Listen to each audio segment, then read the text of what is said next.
அன்பு உறவுகள் அனைவருக்கும் அன்பான வணக்கங்கள். வாசிப்பவர் நிர்மலா சிவகுமார். படித்ததில் பிடித்தது ஆணின் பிரசவ வலி. ஒருவன் தன் கர்ப்பமான மனைவியை 5வது மருத்துவ பரிசோதனைக்கு ஆஸ்பத்திரிக்கு கூட்டி செல்கிறான். நேரம் நெருங்கிவிட்டது. பிரசவ வலி நாளை அல்லது நாளை மறுநாள் கூட வரலாம், ஜாக்கிரதை என்கிறார் மருத்துவர். இதை கேட்ட அவள் கணவனுக்கு நெஞ்சில் ஆனந்தம் பொங்கி இரு கண்களை மறைக்கிறது. அன்று இரவே கணவன் தன் மனைவியின் வயிற்றில் காதை வைத்து பார்க்கிறான்.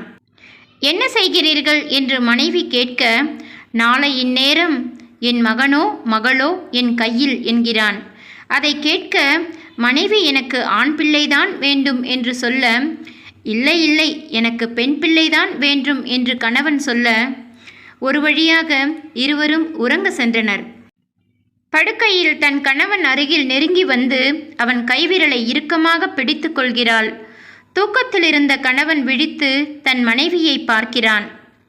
என்னவென்று தெரியவில்லை, இதயம் படபடவென துடிக்கிறது, எனக்கு தூக்கமே வரவில்லை, பயமாக இருக்கிறது என்று சொல்லி கண் கசிக்கிறாள் அவன் மனைவி.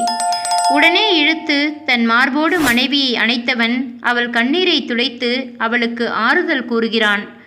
அவள் நினைத்தால் போல் திடீரென பிரசவ வலி வந்தது. பயத்திலும் கடுமையான இடுப்பு வலியிலும் கட்டிலேயே துடித்து அழ ஆரம்பித்தாள். என்ன செய்வது என தெரியாது முழித்த கணவன் அவள் துடிப்பதை காண இயலாமல் அப்படியே அவளை தூக்கி கொண்டு காரில் சிட்டுக்குருவியைப் போல் பறந்து ஆஸ்பத்திரியில் சேர்த்தான். இரவு நேரம் என்பதால் உடனே தன் மனைவியின் பெற்றோர்களுக்கு தகவல் தெரிவித்தான்.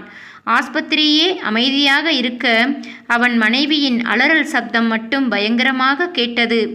இரு கைகளையும் பிசைந்து கொண்டு பிரசவ வார்டின் வெளியில் இங்கே அங்கே என சுற்றுகிறான். அம்மா அம்மா என்று மனைவி வலியில் துடிக்க அழத் தெரியாத அவள் கணவனுக்கும் அழுகை வந்தது.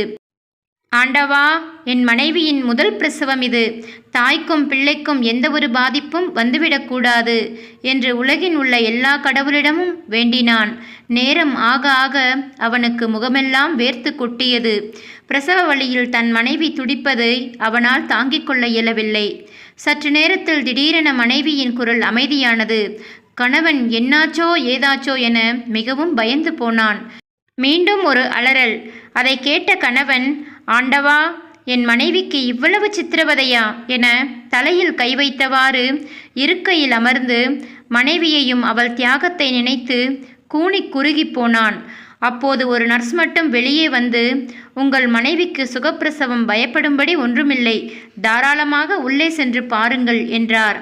காற்றை விட வேகமாக உள்ளே சென்றவன் முதலில் தன் மனைவியை பார்க்கிறான். அவள் இன்னும் கண் திறக்காமல் மயக்கத்தில் சோர்ந்து படுத்திருக்க மெதுவாக குனிந்து அவள் நெத்தியில் முத்தமிடுகிறான்.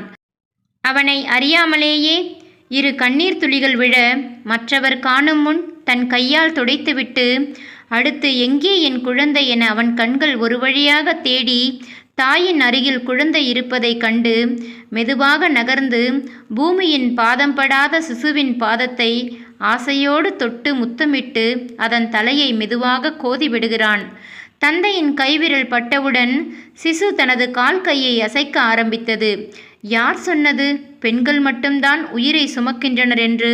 அதைவிட பல மடங்கு வாழ்நாள் முழுவதும் இதயத்தில் சுமக்கிறான் ஆண்.